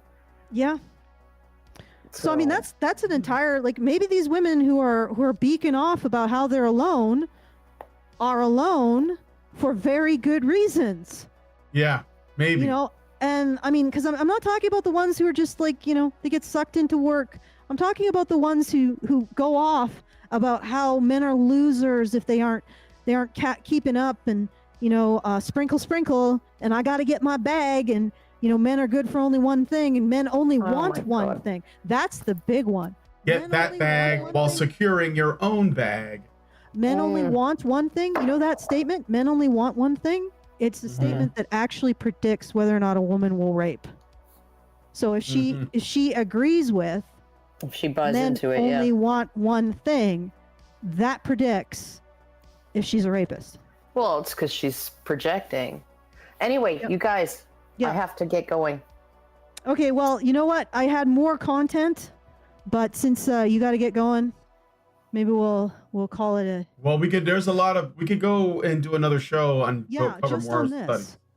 studies. Just on this, because we have a couple of other studies. So very enlightening, eye-opening stuff. Yeah, I mean, you guys could also continue without me.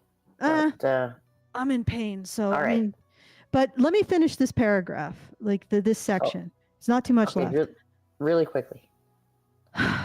Okay, so for example, there's strong evidence that U.S. women who engage in sexual aggression tend to perceive heterosexual relationships as competitive, exploitative, and hostile. So a lot of these boss babes likely don't have a man because he's running from them. Craig Shea concluded that a certain subgroup of women are becoming more detached, pragmatic, and forceful in their relationships. Now let's remove the women are wonderful, detached, objectifying, and vicious in their relationships. More recently, T.D. Russell et al., 2007, who found that adversarial attitudes directly predicted women's sexual violence, speculated that hostile attitudes about interpersonal behavior prevent honest communication and disinhibit aggressive behavior towards a partner. So if you think that men only want one thing, you know, if you think that men are going to exploit their female partners in a relationship, all this other stuff. Yeah, you're probably much more like. You got to get him before he gets you. Then. And what they're seeing is that there's like this emergence of a cohort of women who engage in this kind of behavior, have these adversarial relationship beliefs about men, and are they call it pragmatic, but I would assume it's like, I'm going to get my bag. I'm going to secure my bag and get his bag too. So gold digging. So this gold digging is actually sort of a polite term. Like, men are really softballing the problem. I mean, they could play hardball and simply call them rapists. These are female rapists. Well, if they don't rape you in the bedroom, they'll rape you in divorce court. Okay, women's acceptance of female rape myths has also been associated with their sexually coercive behavior, which is like an odd thing that. Attempting to explain this surprising link, Christopher et al. Speculated that the premise of rape myths is that women are basically in control of sexual situations, even if it ends up in rape. Hence, the rape myth that women who are raped really wanted it to happen. Therefore, a woman who believes in rape myths is also likely to believe that she gets to control sexual situations, including forcing a resistant man into sex. And we can probably stop it there, because I think this again, the millennial shift is research that's looking into the rise of this cohort of women that is engaging in violent sexual aggression against men. You know what I don't understand, though? That rape myth that he said, you know, that women who are raped actually wanted it to happen. I don't know that anybody really buys into it. No, but I think that there are people who say she was asking for it. Yeah. Right? Because she did some stupid shit. She fucked around and found out. Right? Yeah. But I don't think there's a pervasive rape myth that women who've been raped actually really wanted it. That's sometimes what a man will say when he's raping a woman is, you know, you want it. But I don't think that that's a pervasive societal belief. No. Right? No, but it is but the myth itself is perpetuated. It's a societal belief when men are raped. Yes. Mm-hmm. Right? Yes. That's the subject. That's Well, the object of boys. the rape myth. When boys are raped by their teachers. And it may just be that they resolve female rapists resolve the cognitive dissonance by also like throwing female victims under the bus too.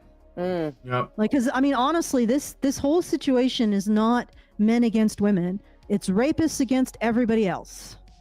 Like, there you go. Like, okay, and that's, all right. Yes, all right. And okay, that's it. I'm out of here. That's thank you. Bye, Karen. Thanks for coming. Thanks for coming. No worries. And I think we'll finish this up maybe at another time if you guys are interested in this. So once again, we are finishing up our fundraiser for the month at feedthebadger.com/support. I might have to put another day on the docket. So if you want to help us out and make sure that we can continue to do this content, it's not like, in particular, the content about women's sexual aggression is really censored. Like, nobody wants to talk about it. It's not a topic that conservatives want to talk about, traditionalists want to talk about, feminists. It's a very unpopular topic. But if we are to advance as a species, we need to recognize that men have the right to consent too. And that we will significantly improve our morality by facing the fact that we don't think that men have a right to consent, and that we don't think that women regularly violate men's right to consent, even while we're seeing a massive increase, either a massive increase or finally a recognition in the rate at which young women, I don't know if Hannah Cox is really in that category, but young women, I think she's in her 30s, are sexually or violently sexually assaulting men. And that the attitudes of the average boss babe is consistent with a violent sexual assaulter. Like, we're not ready for that conversation, but we're having it anyway.